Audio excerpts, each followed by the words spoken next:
she said. "Choose between me and your sister now." I forbid her from attending our wedding. This ultimatum was delivered during our wedding rehearsal dinner in front of both our families. I calmly replied, "Okay." I canceled the wedding the next morning. Her maid of honor and I just got back from our honeymoon. Don't miss the twist. Subscribe and be part of the journey. I, Marcus, 35, male, had been with Victoria, 33, for 5 years. I was the chef and owner of a moderately successful restaurant in New Orleans, a place I had built from the ground up. My life was a rhythm of early mornings at the market and late nights in the kitchen. My income was around $130,000 a year, depending on the season. Victoria was a prominent food blogger and influencer, a job that involved taking beautiful photos of food she rarely ate and writing glowing reviews of restaurants that offered her the best perks. We lived in a renovated apartment in the Garden District that she had chosen. Our social life was a performance for her followers, a series of curated moments at the city's trendiest new spots. My sister, Clara, was a constant source of friction. She was a single mother and a talented jazz musician, a life that was often chaotic and financially precarious. Victoria saw Clara's life not as authentic, but as messy and down-market. She treated my sister with a polite, icy condescension that was far more insulting than open hostility. Victoria's best friend and maid of honor, Isla, a quiet and observant art gallery curator, often seemed caught in the middle, her expression one of wary apology during their tense interactions. The final conflict began not with an ultimatum, but with an opportunity. The historic building that housed my restaurant came up for sale. Owning it had been my dream, a chance to secure my future and gain complete creative control. The down payment required a significant portion of my savings, the same savings Victoria had earmarked for a far more extravagant wedding and a larger, more on-brand home. "You want to buy that old, drafty building?" she had asked, aghast. "Instead of a proper wedding. It's an investment in our future," I had explained. "It's a distraction from my future," she had replied. "Our wedding is my biggest content opportunity of the year."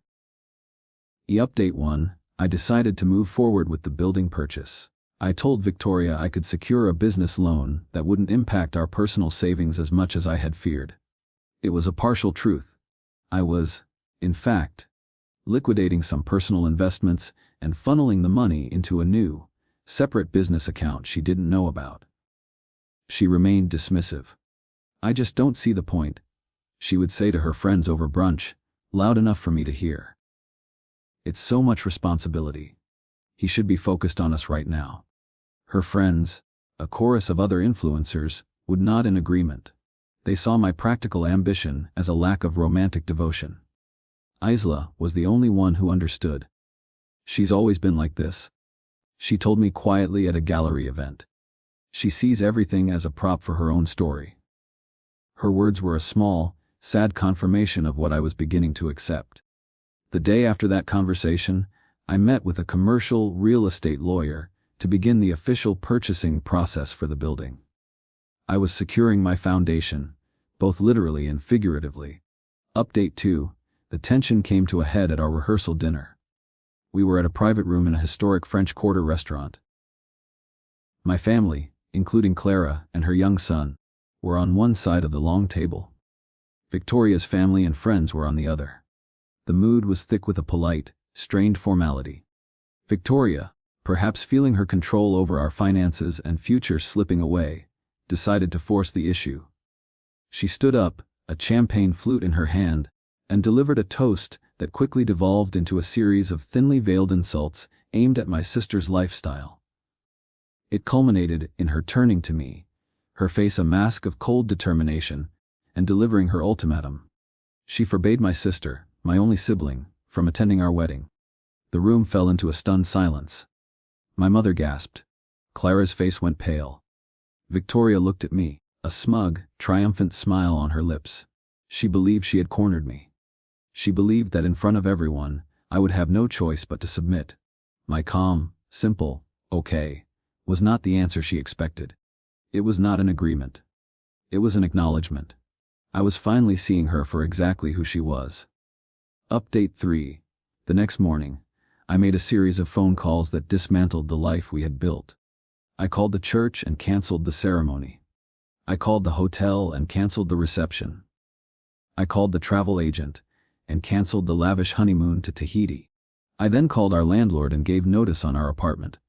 Finally, I sent Victoria a short, the formal text informing her that our relationship was over, and that my lawyer would be in touch regarding the separation of our belongings.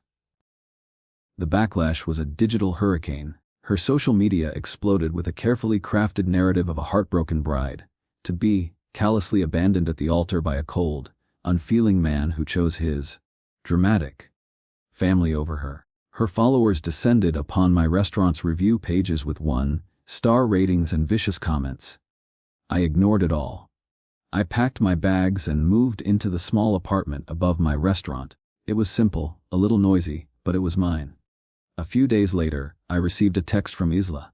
I am so sorry for what she did. It read, "No one deserves that." Her message was a small island of sanity in a sea of manufactured outrage. Update 4. Freed from the constant pressure of Victoria's expectations, my restaurant and my creativity flourished. I redesigned the menu, I renovated the dining room, and I took culinary risks I had previously avoided.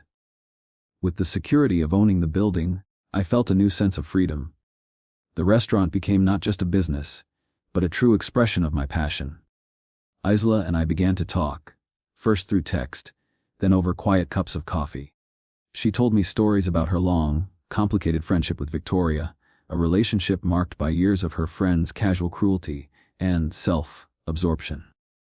Our conversations were easy, a quiet space of mutual understanding. We started as friends, supporting each other through the awkward fallout of the canceled wedding. But slowly and naturally, it grew into something more. 6 months after the breakup, my restaurant received a glowing review from a major national food critic. It led to a nomination for a prestigious culinary award. My income doubled. I was successful, I was happy, and I was in love with a woman who saw my sister not as a liability, but as family. Update 5. The award nomination was announced in a major industry publication. The article included a lengthy profile of me, celebrating my bold new direction and my success as a chef, proprietor.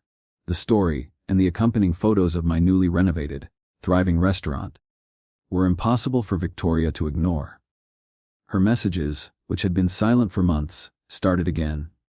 They came through a new social media account she created after I had blocked her old one.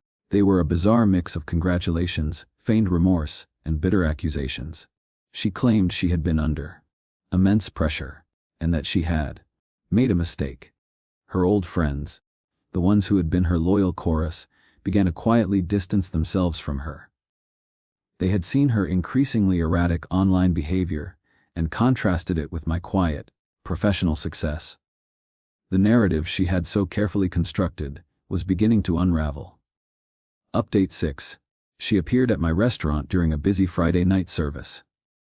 She had made a reservation under a different name. She looked out of place, her glamorous attire a stark contrast to the warm, relaxed atmosphere of the dining room. I met her at her table. "Marcus," she began, her voice low and urgent. "We need to talk. I miss you. I miss us." "There is no us, Victoria," I replied, my voice even. "I've changed," she insisted. "I'm in therapy. I see now that I was wrong to try and come between you and your sister." "This wasn't about one mistake," I said. "This was about a pattern of behavior. It was about years of quiet condescension and overt cruelty. It was about you seeing my family as an accessory that didn't match your outfit." She started to protest, to offer a litany of excuses. "It doesn't matter," I said, cutting her off. "I've moved on. Isla and I are together now." The look on her face was a mixture of shock and pure fury. "My maid of honor," she whispered. "You betrayed me with my best friend." "No," I corrected her calmly. "You lost your best friend and your fiancé all on your own. We just found each other in the wreckage." Update 7. Her response was an attempt at professional annihilation.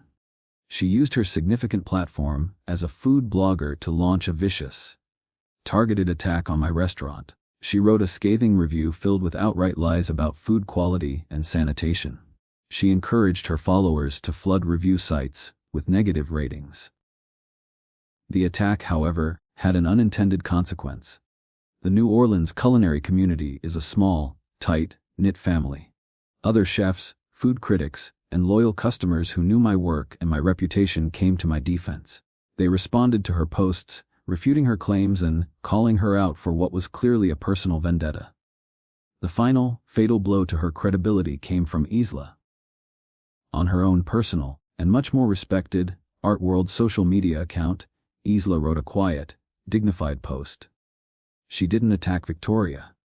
She simply stated that she had known both of us for years, that she had witnessed the events of the rehearsal dinner firsthand, and that my integrity, both personal and professional, was beyond reproach.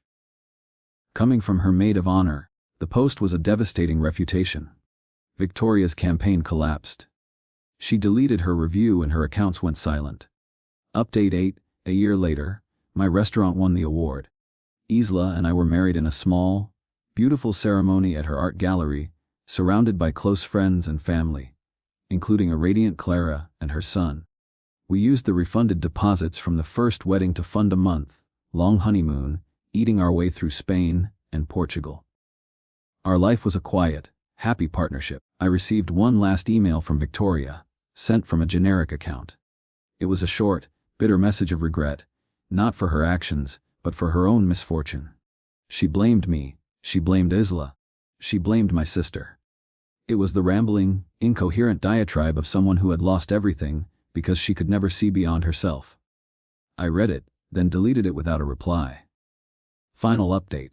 A few months ago, Xyro and I were at a charity auction for the local art museum. Across the room, I saw Victoria's parents. Her father, a man who had always been a quiet, stoic presence in her life, approached me. "Marcus," he said, his voice heavy, "I want to apologize. We gave her everything she ever wanted, but we never taught her the value of anything that couldn't be bought. We never taught her kindness." He looked over at Xyro, who was talking with my sister, both of them laughing. "We are sorry for the pain she caused you. And we are glad you found a good woman." His words brought a final, quiet sense of peace. The most important lesson I learned was not about love, but about values. A relationship, like a great dish, requires the right ingredients. You cannot build a life with someone whose core recipe is made of bitterness and arrogance. You must find someone who understands that the most valuable things, family, loyalty, kindness, are not garnishes to be added or removed at will. They are the essential flavors that give life its depth and its meaning.